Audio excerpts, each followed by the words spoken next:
A arte é um fenômeno cultural que tem diversas definições e está sempre ligada à criatividade, imaginação, sentimentos. Obras da literatura, do cinema, das artes plásticas, por exemplo, se tornam marcos de uma época e revelam a sensibilidade de grandes artistas. É pela sua importância histórica e cultural, além de trabalhar a expressão e personalidade, que arte e educação podem formar um conjunto bem interessante e produtivo para a aprendizagem. Hoje o programa discute e também mostra soluções para trabalhar a arte na escola. Nossa reportagem mostra uma escola em que arte e educação andam juntas. Aprendi palavras novas, nas aulas de inglês, a professora ensinando a letra da música pra gente, nos ensaios também, porque quando você canta dançando, você aprende mais. A cineasta Laís Bodansky é a convidada do debate de hoje. Quando eu penso na minha formação, não é exatamente a minha formação da minha aula de matemática, se eu aprendi bem as fórmulas, se eu sei a tabela, todas as tabelas necessárias, não, mas eu penso na minha formação como pessoa mesmo. E vamos acompanhar a etapa final do Desafio Mesa Americana. Foi tudo sob controle, aprendi a ficar bem fininha as comidas.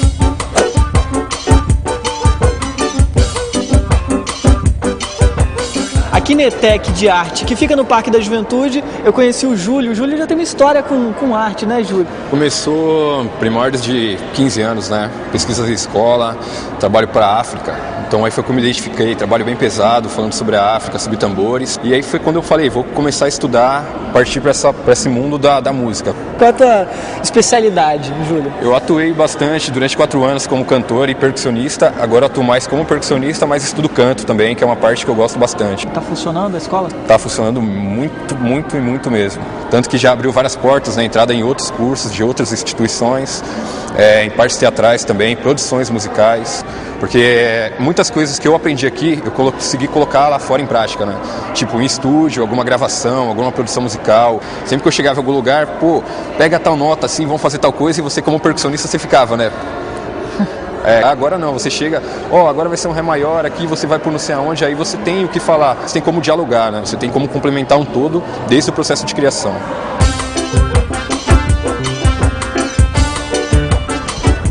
Licença, tudo bom? Prazer. Então, Natália, eu conheci o Júlio, na verdade, que já veio com uma bagagem aqui para a ETEC, né? Descobri o talento dele. E como é que foi no teu caso? Bom, a gente estava fazendo aulas de dança, havia começado há uns 2 meses, foi assim, vou tentar, né? Tentei, passei, consegui passar na prova e acabei vindo parar aqui, fazer o técnico em dança, faço no período da tarde, agora eu estou no primeiro módulo, né? Natália, o que você acha que tem de diferente aqui na ETEC de Artes? Acho que a qualidade de professores, eles passam pra gente a realidade que a gente tem com a arte, né? Como que essa arte é inserida dentro da sociedade. A gente tem uma liberdade de expressão muito forte aqui, então todas aquelas manifestações artísticas, elas podem ser expressas, né, aqui dentro. Eu acho que isso me acrescentou muito. Ai, minha tristeza de Israel. Eu procuro sempre trabalhar a arte de uma forma em que ela possa se comunicar entre todas as linguagens, com um veículo, até mesmo de fixação daquilo que é o nosso trabalho aqui dentro, que é a formação do músico, né? Então, utilizo tanto artes plásticas quanto teatro para poder manter o viés artístico o mais presente possível, para que hoje em dia, na formação do nosso músico, ele possa ter essa amplitude da atuação que hoje está sendo cobrado por ele. E você percebe nas escolas públicas que a arte é uma prioridade ou não, professor? Olha, eu acredito que deveria ser. Não percebo isso ainda como como uma prioridade em si, até mesmo pela dificuldade de material, né? Acho que a principal diferença entre você ter a arte na escola é a forma como que você vivencia o conhecimento adquirido e principalmente a forma como que você observa o mundo, né? Essa que eu acho que é você abrir N possibilidades de leituras do mundo em que hoje a gente vive e que se transforma a cada dia. Você acha que a escola te dá uma estrutura para você aprimorar seus conhecimentos técnicos, dar espaço para essa manifestação artística? Então, com certeza. E acredito que aqui dentro eu pude melhorar 100%, tanto percepção musical, como teoria, como o relacionamento mesmo com a arte, assim. E você acha que é essencial o embasamento teórico, mesmo você trabalhando com uma parte que é prática? Sim, claro, eu acho que a gente tem que saber o que a gente está fazendo. Não adianta dançar por dançar. Você tem que saber se você está dançando para criticar, para causar que impressão nas pessoas. Então você tem que ter uma base teórica, sim. Eu acredito que o professor tem um papel social fundamental na arte, o professor de arte mesmo, porque ele pode atuar como um agente de manifestação mesmo, cultural, política e artística mesmo. E isso ele vai plantar em todos os alunos. Eu acredito que ainda não dê para sobreviver de arte. O Brasil é um país que não dá muito valor para os estudantes de música e acredito que ainda a gente tem que lutar muito para sobreviver só de arte, sem ser uma profissão complementar, na verdade. É hora de colocar o pé na estrada. O programa vai agora para o Distrito Federal. Lá fica a escola onde foi criada uma boa forma de trabalhar a arte em sala de aula. Vamos conhecer essa história.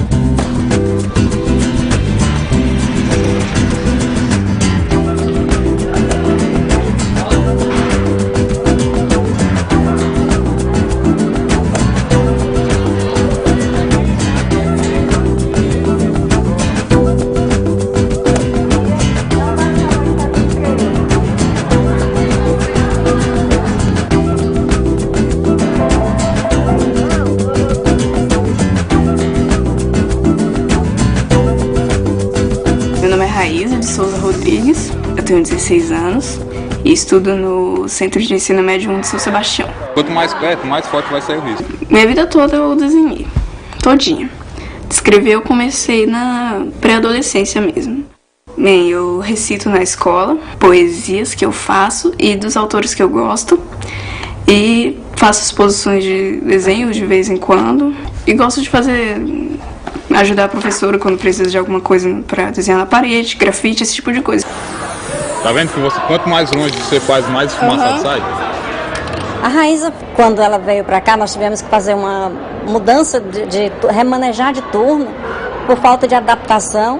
E quando ela foi ser a minha aluna, eu comecei a colocar a Raíza para fazer trabalhos de arte.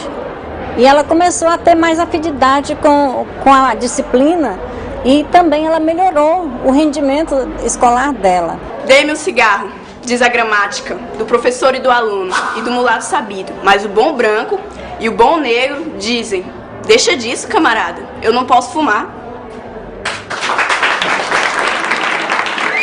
A arte, ela contribui de forma profunda para que as outras disciplinas consigam que os meninos verbalizem, expressem e se manifestem.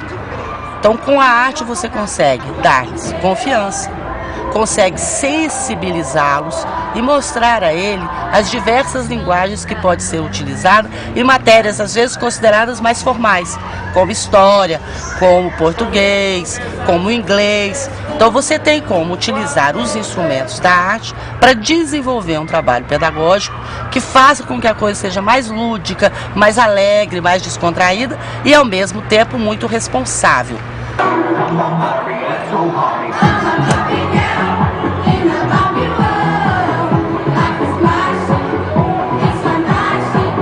Cada turma escolhe uma música. E aí depois a gente vai cuidar da letra. né? Vamos estudar a letra da música, vamos ver o que significa, vamos ver como é que pronuncia, como que eles poderiam fazer uma coreografia relativa a essa música.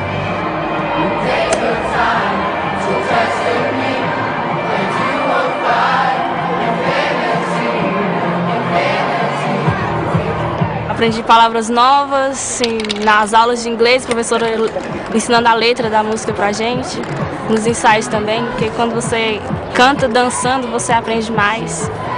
Eu gosto muito de dançar também.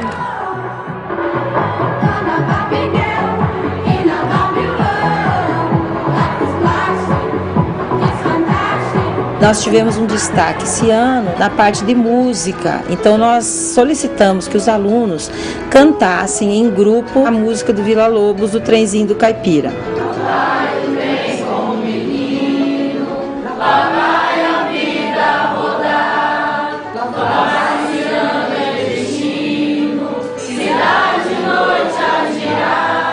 Apresentaram também releituras de telas famosas, de Tarsila do Amaral, Anita Malfatti. Tiveram a oportunidade de se expressarem através de caricaturas dos personagens da Semana de Arte Moderna e também paródias. Então eles leram poesias, comentamos sobre os poemas e organizaram paródias sobre os poemas da primeira fase do modernismo. Vi ontem um bicho, na imundície do Pátio Brasil, chorando porque comeu um hambúrguer, pois o boi morreu para isso. Não aguentava mais soluçar e já pensava em se matar.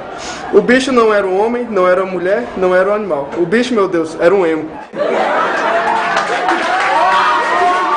Toda vez que a gente lê um livro, nós passamos ao aluno a opção dele fazer a releitura daquela obra e ele pode representar em quadrinhos, em vídeos. Ano passado, eu conversando com as professoras de Biologia e de Artes, nós resolvemos fazer um trabalho juntas. Então, a professora de Biologia me disse qual o conteúdo que ela estava dando na época, né? E nós estávamos falando do meio ambiente, e eu entrei com a parte que eles teriam que fazer em inglês, e a de artes eles teriam que ilustrar também. Ela orientou os alunos na hora da ilustração, dos desenhos. Então eles mesmo montaram e fizeram tudo criatividade deles. Agora não posso falar.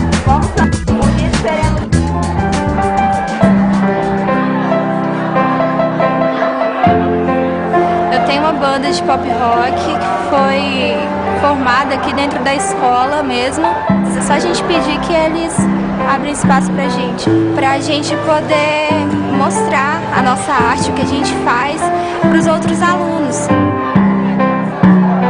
E eles chamam os alunos para recitar, para apresentar. Os professores gostam de passar nota para isso, para incentivar os alunos. Ou seja, eu tive que dar mais de mim. Eu tive que me portar melhor diante do palco. Confiança. Fala-me o que é confiança de verdade. Diga-me o que tem a ver com fidelidade. Revela como se ganha, como se perde. Como se toma, como se cede. Nós descobrimos talentos que até então estavam adormecidos. Nós percebemos que eles puderam colocar no papel, no canto ou na própria expressão oral as suas habilidades, suas potencialidades.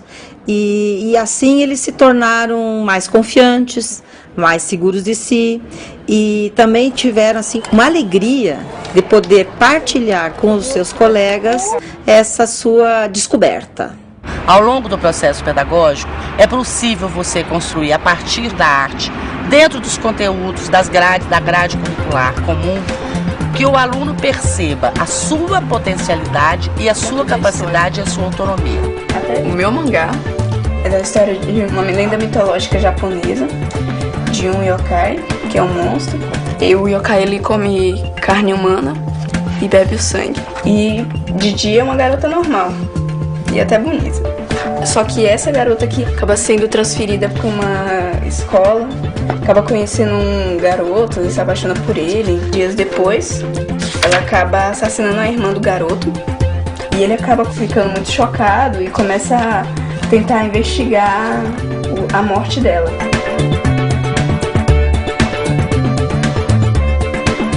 Fora da escola, o aluno não tem espaço para estar desenvolvendo as habilidades. A nossa cidade não tem espaço de cultura, de arte. E aqui na escola eles se encontram. Se encontram como pessoas, se encontram como amigos e como artistas também.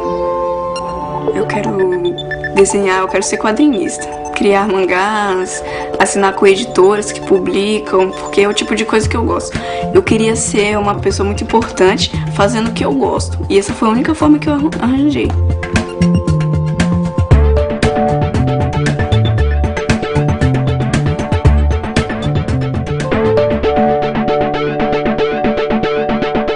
A arte, ela tem essa potência, né, dos seus conteúdos, ela tem essa espessura interdisciplinar nas suas poéticas, né? Então, uma poética, por ser uma expressão de algo que aconteceu num tempo e num lugar, então ela carrega as questões sociais de alguma atualidade, né? Então, nesse sentido, todas as outras disciplinas podem ser contempladas numa poética, né? Então, o importante também é que não se faça uso da arte a serviço das demais disciplinas, mas que ela entre com seus conteúdos próprios e que os conteúdos das demais disciplinas também possam ser trabalhados em projetos interdisciplinares com arte. Eu nunca entendi o que é a literação. Vou começar com um verso de Fernando Pessoa. Leves véus velam, nuvens vãs, a lua. Você deve ter reparado que é um som que se repete nessa frase, o que contribui para dar uma musicalidade aos versos. Essa repetição de fonemas ou de sílabas tônicas não é feita à toa. É um recurso chamado aliteração, uma figura de linguagem que reforça algum valor ou intenção do artista. A aliteração é usada principalmente na poesia, mas também pode estar presente em outros versos. Quer saber? Eu vou arriscar aqui alguns versinhos com aliteração. Finas fatias de filé me fazem esfomeado. Até que eu levo jeito pra poesia, não é verdade?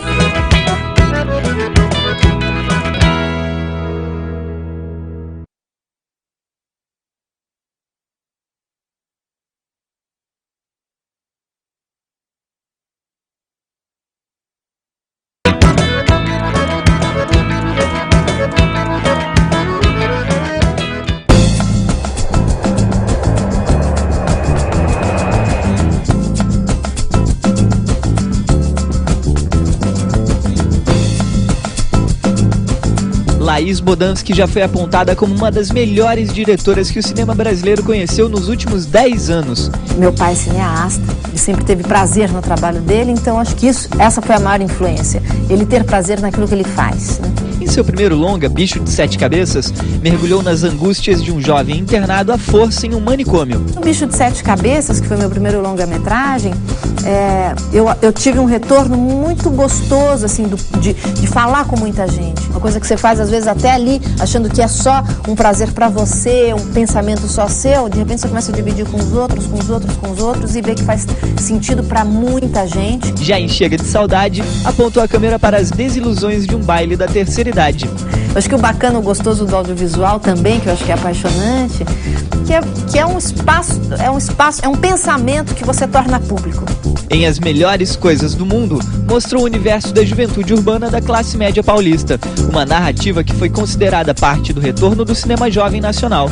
E aí a gente achou que era interessante conversar com os próprios adolescentes, e foi muito gostoso todo o trabalho de pesquisa, né? O Luiz Bolognese, que é o roteirista, e a gente foi para várias escolas em São Paulo bater papo com os meninos. E muitas das histórias do filme a gente escutou da boca deles, né? Além de dirigir, Laís se preocupa também com outras questões que atravessam o cinema, como a distribuição e a exibição. Por isso, mantém o projeto Cinetela Brasil, que atravessa alguns estados do país, exibindo filmes brasileiros dentro de um caminhão. Laís, queria te apresentar aqui para o pessoal da Escola Técnica de Artes aqui do Parque da Juventude. Uma salva de palmas. Laís Bodansky. Mais alto! Parabéns aí pra vocês, obrigada pelo convite. Obrigado por você ter aceitado, viu, Laís? Adorei. E a primeira pergunta é aquela clássica: quem acha que a Laís tem cara de ter sido uma boa aluna? Ainda? Ô Laís, conta essa história, como é que você era na escola? Eu nunca fui boa aluna, não, nunca fui. Eu percebia que não era o meu forte ali, né? Assim, que eu tinha que estudar muito mesmo para ter uma nota ok, né? Mas nunca também foi um drama, um problema, assim. Né? Mas você acha que se tivesse sido um drama, você teria roteirizado? Talvez, né? Mas talvez eu acho que eu roteirizei, hein? Porque um pouco da gente a gente sempre coloca nos nossos trabalhos, né? Assim, por mais que a gente diga que não, é mentira, né? Eu queria saber quando você escolheu o cinema como profissão e estudar o cinema, e quando você decidiu, se você falou isso para as pessoas e o que elas falaram, assim. Se não falaram frases, por exemplo, sobreviver de arte você vai morrer de fome. Eu percebo, assim, que muita gente tem medo, né, de assumir, eu quero trabalhar com as artes, no mundo das artes, às vezes até acreditando, não, eu sou capaz, eu sou bom nisso, mas o que os meus pais vão dizer, né? E é difícil enfrentar, principalmente quando você ainda é um adolescente, ou então você está naquela virada, né, você ainda não ganha direito o seu dinheiro, é um risco, né? Primeiro, eu acho que tudo que você faz bem feito, as pessoas reconhecem e isso, de alguma forma, gera uma renda, né? Na verdade, assim, eu fiz escola de cinema, mas não foi tão simples a minha decisão. Primeiro eu quis ser atriz, eu fiz Antunes Filho, eu fiz CPT, o Centro de Pesquisa Teatral do Antunes Filho. E lá, sim, a minha escolha para o mundo das artes foi um pouco inocente, um pouco oba-oba. E por isso o Antunes, para mim, foi uma pessoa muito importante, é importante até hoje, porque lá não tem conversa. Ele provoca que eu seja um ator consciente, um ator autor, né? E que se você está ali esperando os aplausos, você está no lugar errado. Ele deixa isso bem claro e ele acaba com você. E isso para mim foi muito importante, porque no fundo eu estava ali buscando não exatamente o trabalho do ator, mas a fama do ator, né? Então foi logo um tapa na cara com 18 anos, muito importante, que é respeitar o mundo das artes. E esse aprendizado com Antunes foi justamente ali que eu descobri o barato da concepção de um espetáculo e do prazer que é dirigir. Né? Então eu entrei no CPT querendo ser atriz e saí querendo ser diretora. E eu não tinha a questão da minha família, também da dúvida. Eu sou filha de uma professora de História da Arte e de um cineasta. Então eu sei que eu tenho um ambiente familiar que, sem eles falarem faça isso, mas eles me estimularam. Agora, eu acho que quem não tem essa família, eu acho que tem que acreditar, primeiro, olhar para a profissão com a sua verdade nua e crua, né? De que nenhuma profissão é fácil. Né? E acreditar, assim, que uma vez que você já sabe das dificuldades, saber, então eu vou encarar isso, vou fazer disso a minha vida. E você, aos poucos, vai convencendo a sua família de que isso é possível. Dizem que o cinema nacional não dá lucro. Como a gente está num ambiente em que prevê que a gente vá para o mercado de trabalho, sobreviver disso que a gente está estudando, né? Você consegue sobreviver de cinema? Eu pago as minhas contas. Eu consegui. Claro que eu não, né, o comecinho era difícil para burro, né? Fiz muito vídeo para casamento, vídeo de festinha de aniversário, para pagar as minhas contas. Depois eu fiz muito vídeo institucional para as empresas também, para pagar as minhas contas. Então, assim, eu sempre quis fazer cinema, né? E não é porque eu fazia vídeos institucionais que isso estava me levando para um lado distante do cinema. Não, ao contrário. Muitas das coisas que eu levo para o cinema, eu me lembro da época que eu dirigia vídeo institucional. Agora, o cinema, assim, hoje eu consigo ter um salário bacana, decente, como diretora, estou no meu 3º longa, mas não é também que eu vivo o tempo inteiro, né? Eu vou fazer outro filme quando, né? Então, se você tem uma expectativa de ter lucro com o cinema, aí é delicado. Agora, isso como diretora. Roteirista, por exemplo, faz um roteiro atrás do outro. Vou te dizer o seguinte, ganha dinheiro. Eu assisti As Melhores Coisas do Mundo, que eu achei fantástico, assim, realmente saí do cinema apaixonado pelo filme, achei muito lindo. E assisti também um outro, que eu não vou lembrar o nome completo, mas Os Duendes da Morte, que era também sobre a adolescência. Do Esmir Filho.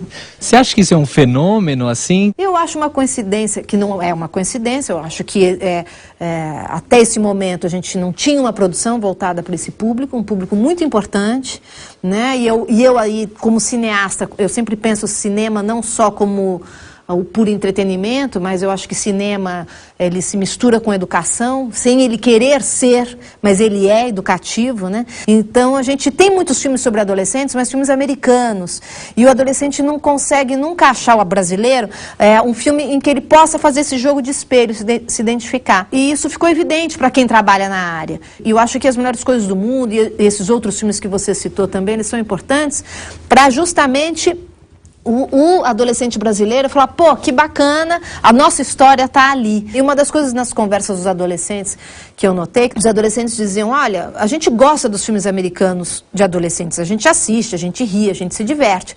Mas se é para fazer um filme brasileiro, para falar da gente, aí isso não é uma referência. Aí começa do zero, porque a gente é diferente.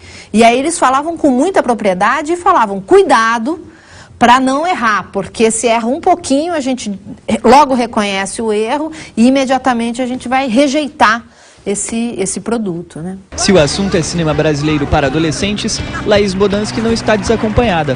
Outros cineastas como Rosane Svartman, Ismir Filho e Ana Luísa Azevedo também se dedicaram recentemente a filmar ficções sobre adolescentes, cada um com um enfoque diferente. Antes que o Mundo Acabe, o longa de Ana Luísa Azevedo conta uma história passada em uma cidade fictícia no interior do Rio Grande do Sul, onde Daniel é um adolescente que leva um fora da namorada, tem um pai distante e começa a desconfiar que o melhor amigo não é tão amigo assim, o que o leva a conhecer melhor o mundo e a tomar decisões mais adultas. A passagem para um mundo mais maduro também acontece no filme Desenrola, de Rosane Svartman, que narra a história de Priscila, uma jovem que enfrenta seus medos e segredos quando fica sozinha em casa pela primeira vez. A produção do filme começou na internet. Foi na web que a equipe fez a pesquisa de elenco e apurou os temas. Só depois as ideias foram testadas em escolas. Já Os Famosos e os Duendes da Morte, de Ismir Filho, apresentam um cinema mais contemplativo e experimental. O filme trata da solidão de um adolescente em uma cidadezinha habitada por descendentes de alemães. Fã de Bob Dylan, o menino começa uma estranha amizade pela internet. Na tela, uma mistura de texturas de imagens. Trechos de conversas em chats da internet se combinam com videoarte e com a música de Bob Dylan. Quero saber de vocês quem acha que a arte no Brasil é levada a sério. Você? Gabriela. Acha? Não pela maioria das pessoas. Só uma parcela pequena que leva a sério. Eu acho que não, porque tem tantas pessoas com tantos trabalhos maravilhosos e que as pessoas não apoiam. E sim, porque tem milhares de grupos de teatro, sou atriz, que tem um trabalho incrível e que acreditam. Tem uma coisa que eu vou emendar, que é justamente para você, Laís. Alguma vez na sua vida, bom, você deve ter passado por isso algumas vezes, né, de terem colocado o teu trabalho à prova. Olha, isso desde o começo, né? Fazer um filme, um vídeo, seja lá o que for, e guardar em casa, na prateleira, não mostrar para ninguém, você não fecha um ciclo, né? Então tem que mostrar. Mostrar é difícil, dá um frio na barriga. Minha sensação como artista é que eu estou nua, mas eu acho saudável isso. E até um pouco falando se o mundo das artes é levado a sério ou não, eu sinto, fazendo a autocrítica do mundo artístico, muitas vezes nós artistas não nos levamos a sério porque a gente tem medo do que os outros vão achar do nosso trabalho. Então eu sinto que às vezes o artista, ele tem medo de receber esse retorno e vai se escondendo e aí a gente não amadurece, né? Aqui do meu lado tem um jovem estudante de cinema, certo? Eu faço oficina de cinema. Eu fiquei feliz de conhecer seu trabalho e saber que, como você falou, não é por diversão. Tem um trabalho de transformar, assim mesmo, a sociedade. Eu acho isso bacana. Eu queria saber, assim, você já pensou até onde você acha que o seu trabalho ou o cinema é capaz de transformar uma política, uma opinião, uma sociedade, assim? Eu acredito que o cinema, ele é capaz de transformar a vida de uma pessoa. Eu já ouvi essa frase, tal filme mudou a minha vida. Ou seja, um filme, um bom livro, uma boa peça muda a vida de uma pessoa, né? Porque você está falando com o emocional, né? Então você não tem tantas barreiras, né? E até por isso você, enquanto artista, tem que ter consciência disso. Cuidado com o que você está dizendo, porque você está mudando a vida de uma pessoa.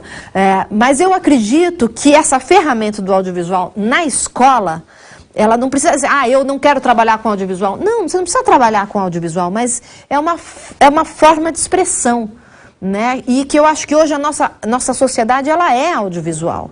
Então negar isso é esquisito. Né? Como que a escola não incorpora isso? Você pode fazer um trabalho de química, fazer um trabalho, sei lá, de português, de matemática, através do audiovisual. Ele pode ser mais curioso, né? Ele pode dialogar com uma maior rapidez, né? E os próprios alunos podem fazer, né? Eu acho que o fazer, né? Você fazer seu discurso é muito importante. Tem uma questão que você tocou que é interessantíssima. Às vezes a arte dentro da escola é ferramenta e às vezes ela é linguagem, né? Porque é melhor trabalhada. Como é que a arte pode ajudar na educação, então, na tua opinião, Laís? Então, eu acho que a arte, ela... O que é gostoso, assim, na verdade? A escola, claro que a gente tem alguns aprendizados formais que são importantes. A gente não sabe, mas a gente usa matemática o dia inteiro na nossa vida e a gente não sabe, né? Agora, e você tem que ficar convencendo o aluno que ele é importante, ele aprender aquilo, porque ele vai usar na vida dele. E o aluno fica fazendo aquele esforço, cara, mas não é possível, eu vejo meu pai e minha mãe, eles não usam, não é verdade. Então, o que eu acho que falta? Ao invés da escola ficar se fechando no seu conteúdo, que ele é importante, é pegar esse conteúdo e arejar para a sociedade. Então, vamos ver a matemática aplicada. E eu acho que o audiovisual talvez, né, possa ajudar, mas o mundo das artes pode auxiliar nessa ligação da vida real, né, quebrar esses muros das escolas, né, e aproximar a escola da vida do cotidiano. Tirar o aluno da sala de aula muitas vezes é importante. Teve uma pesquisa de um espanhol que fez uma análise assim, quanto que um estudante na escola, o quanto ele se move, né, se movimenta, e quanto que um presidiário se movimenta durante um dia. O presidiário tem uma relação com o corpo dele muito mais saudável do que o aluno que fica sentado naquela cadeira o dia inteiro e que a hora do recreio vai para o sol, acabou a hora, o pátio do sol, volta para a sala de aula, né? Então, e o aluno ele fica muito tempo dentro da escola durante a sua vida, né? E não é saudável fisicamente e emocionalmente, a escola não é saudável, porque ela engessa, né? Então a gente tem que, eu acho que o mundo das artes talvez auxilie para desengessar e ficar tudo um pouquinho mais gostoso. Galera, queria agradecer aqui a presença da Laís, portanto, uma salva de palmas. Galera da Escola Técnica de Artes aqui do Parque da Juventude. Laís, brigadíssimo, viu?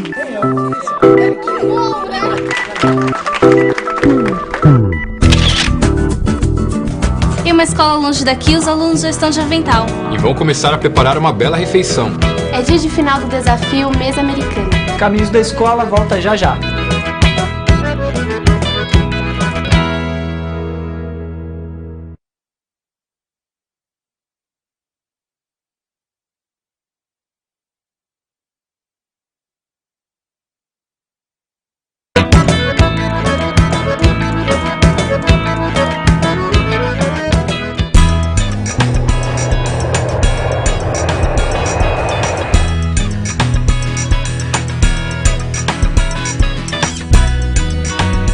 É dia de final do quadro Desafio aqui no Centro Estadual de Educação Superior Professor Newton Freire Maia, em Curitiba. Os alunos das equipes Papas do Newton e Autoestima criaram um cardápio usando alimentos nativos das Américas. E nessa terceira etapa é hora da degustação. Tô até com água na boca.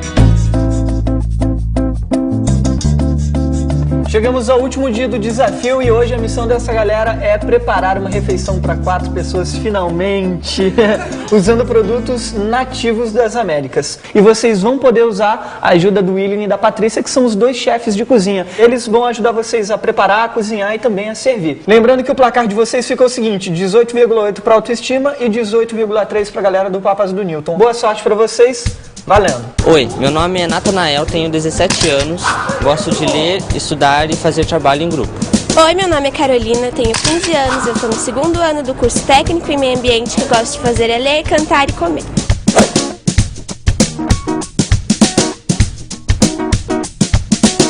Eu estou fazendo a sobremesa, o grupo está dividido, cada um está com as suas responsabilidades, então eu não posso dizer como que tá lá, porque eu estou bem isolada aqui fazendo a sobremesa. Só vamos casar. Ó, a pimenta já está higienizada. Como é bom trabalhar com... Eu estou tirando a casca do abacaxi para a gente poder fazer o suco.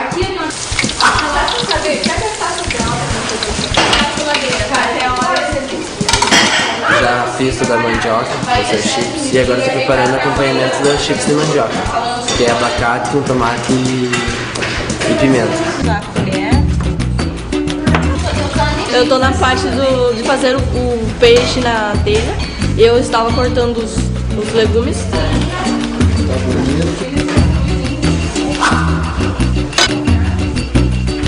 Cada um está cumprindo sua função, a gente não está desesperado, nada. Acho que vai dar tudo certo.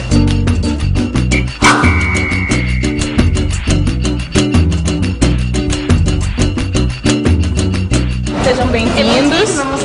Ou fala boa tarde? Não, boa tarde. Já passou, então, tá, boa tarde, sejam bem-vindos. Com relação à parte de dar sabor à comida, também me preocupei bastante, porque é bem difícil para a gente dosar, só que cada grupo tinha a sua responsabilidade, então eu me preocupei com o prato principal. Pode? Porque a gravação Isso é suco de abacaxi, não? Esse é o suco de abacaxi. Cuidado, não sacode, vão com cuidado. A primeira entrada ela é chips de mandioca com acompanhado de abacate, no caso, tomate e pimenta.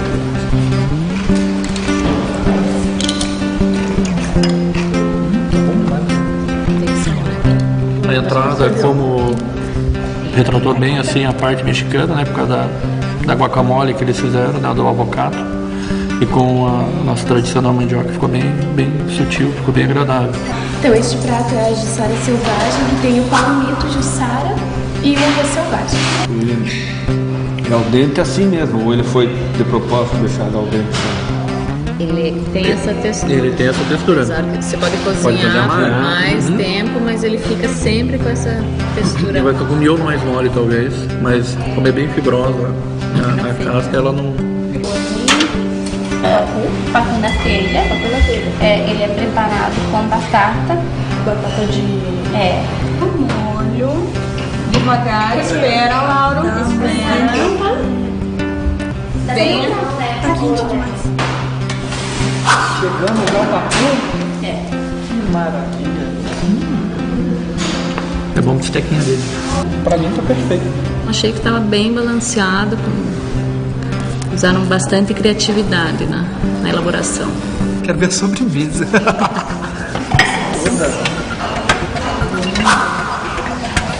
Uau!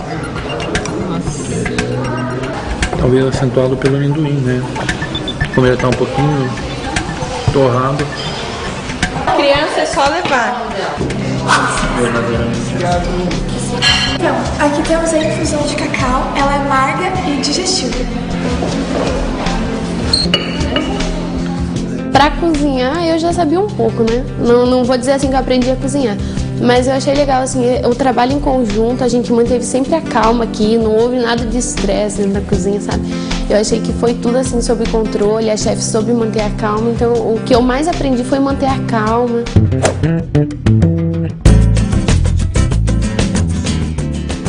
Se preocupe sempre deixar limpo aqui. Eu acho que tá bom de sal, porque eu como comida quase sem sal. Um quartinho aqui. Qual que é a intenção? A gente coloca na água quente, a pele solta, a gente coloca na água fria e interrompe o cozimento na hora. Então eu quero o tomate crocante para servir com a sopa. Passando amido de milho para ver se ela fica um pouquinho mais crocante e com outro sabor. Então o peixe anchova,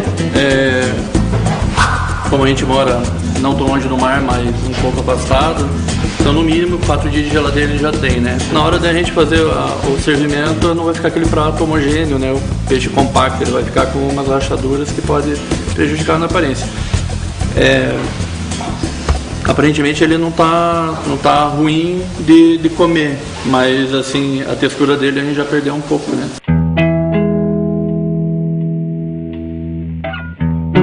Eu já cortei a pimenta, cambuci, tirei todas as sementes, hidratei o tomate seco, que é colocar na água quente, e tô tirando a pele do tomate agora. Eu coloco tudo que tem lá aqui ou é só esse aqui? Você separou? Não, esse aí é pra pôr no forno.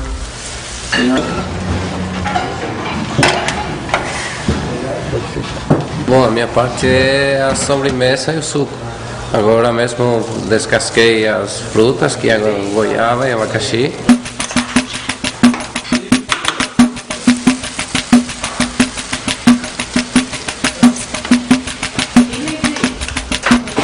Vai dar uma tostada, tem que pegar um outro prato, colocar aqui pra você colocar, pronto.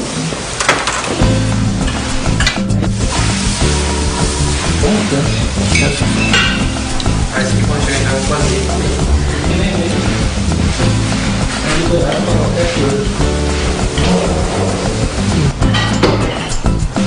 Fazer o tomatinho por cima?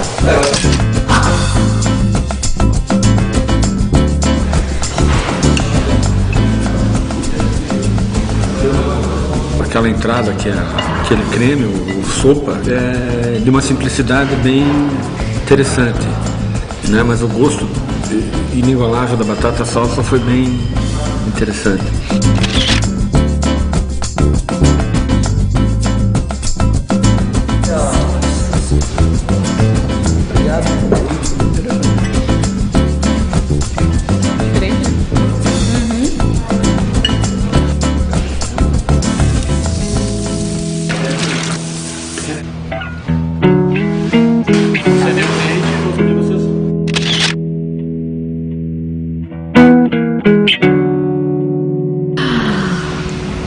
Delícia. Essa anchova, né? Muito saboroso, né? O maracujá realçou, né? Gosto interessante. Adorei esse prato. Eu achei que o maracujá intensificou bem o sabor. A gente precisava de um apelo aromático nos pratos, eles conseguiram adequar perfeitamente. A sobremesa é frutas grelhadas com calda de chocolate. A gente tentou desenhar a ponte da amizade. Adorei o apelo, adorei. Bom, esse aí é um chá de maracujá para vocês dormirem bem. Obrigado. Hoje.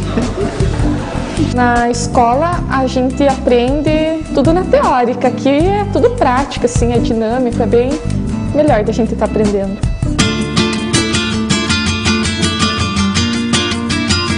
Chegamos à reta final do desafio mais saboroso da história do Caminhos da Escola.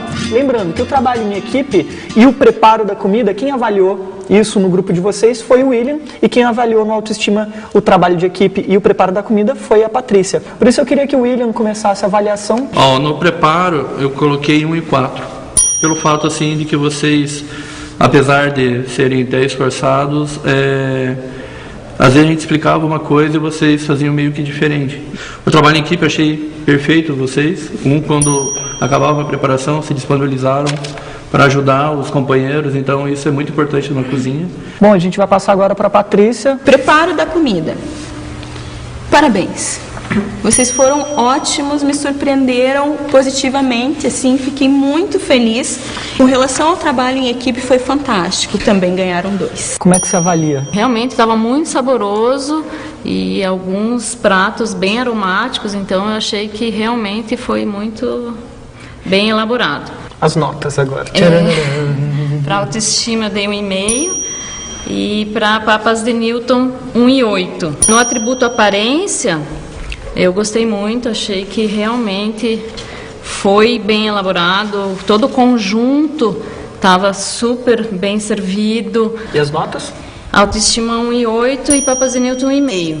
E agora a escolha dos alimentos? E a escolha dos alimentos, achei que por ter que escolher os alimentos típicos da América, né? Então teve uma restrição um pouco. Quase nada. Então, alho, cebola, sal. Açúcar. Então dificultou um pouco a elaboração do cardápio. E as notas? E as notas para Autoestima 1,5 e para Papas de Newton 1,8. Agora, senhoras e senhores, vamos para o resultado. Vocês tinham 18,8 Autoestima e a galera do Papas do Newton 18,3. Então aqui, a galera do Autoestima ficou com 8,9 e Papas do Newton com 8,6. O resultado final, 27,7 para Autoestima, vencedores contra 26,9 do Papas do Newton. Uma salva de palmas.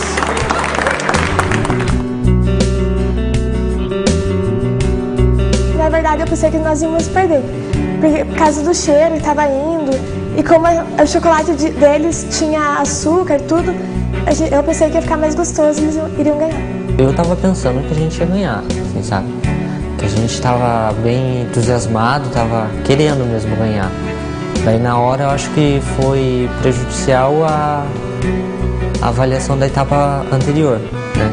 Que deu uma desfalcada no resultado final. E aqui vai o troféu do Caminhos da Escola para o quadro Desafio, para a galera aqui do Centro Estadual de Educação Superior, professor Newton Freire Maia, que com certeza deve estar muito feliz com esse resultado. Nesse desafio a gente aprendeu de um jeito bem diferente e bem saboroso, para provar que mesa e cozinha também podem virar verdadeiras salas de aula. A gente se vê no próximo desafio aqui no Caminhos da Escola. Se as mulheres sempre foram vistas nas telas do cinema, em suas incontáveis musas, por trás das câmeras, a história é um pouco diferente. Mulheres diretoras sempre existiram, mas essa é uma profissão principalmente masculina. Apesar de ainda existirem mais diretores homens, as mulheres têm ganhado seu merecido espaço. O movimento feminista dos anos 60 também repercutiu na sétima arte, principalmente na Europa. Havia uma crítica forte contra Hollywood, onde era muito raro ver uma mulher diretora. A primeira mulher a concorrer ao Oscar de melhor direção foi a italiana Lina Wertmüller, pelo filme Pasqualino Sete Belezas, de 1976. Outro importante nome do cenário europeu é a também italiana Liliana Cavani, diretora do polêmico O Porteiro da Noite. Aqui na América do Sul temos a figura de Lucrécia Martel, realizadora argentina de O Pântano em 2001. A iraniana Samira Makhmalbaf foi até hoje a pessoa mais jovem a participar da seleção oficial do Festival de Cannes, com o filme A Maçã. Ela dirigiu o filme com apenas 17 anos. Julie Gavras, filha do aclamado diretor grego Costa Gavras, também tem se destacado como diretora. Seu filme A Culpa é do Fidel fez um tremendo sucesso aqui no Brasil. Ficou 10 meses seguidos em cartaz nos cinemas. Aqui no Brasil, Suzana Amaral é uma referência. Seu filme A Hora da Estrela, em 1985, ganhou 2 prêmios no Festival de Berlim, um dos eventos mais festejados de cinema do mundo. Carla Camurati é um caso de uma atriz que virou diretora. Ela começou atuando em pornochanchadas, um gênero do cinema brasileiro que marcou os anos 70 e 80. Atrás das câmeras, realizou Carlota Joaquina, considerado o primeiro filme da retomada do cinema brasileiro nos anos 90. Desde 2004 é realizado aqui no Brasil um Festival Internacional de Cinema Feminino, que destaca o trabalho das mulheres no cinema. A cineasta Laís Bodansky veio até a ETEC de Artes aqui no Parque da Juventude em São Paulo para conversar um pouco sobre a carreira e a história dela. Para acompanhar esse e outros dos nossos programas, acesse o site tvescola.mec.gov.br. E se quiser mandar um e-mail para a gente, o endereço é tvescola@mec.gov.br. Até semana que vem, mais um Caminhos da Escola.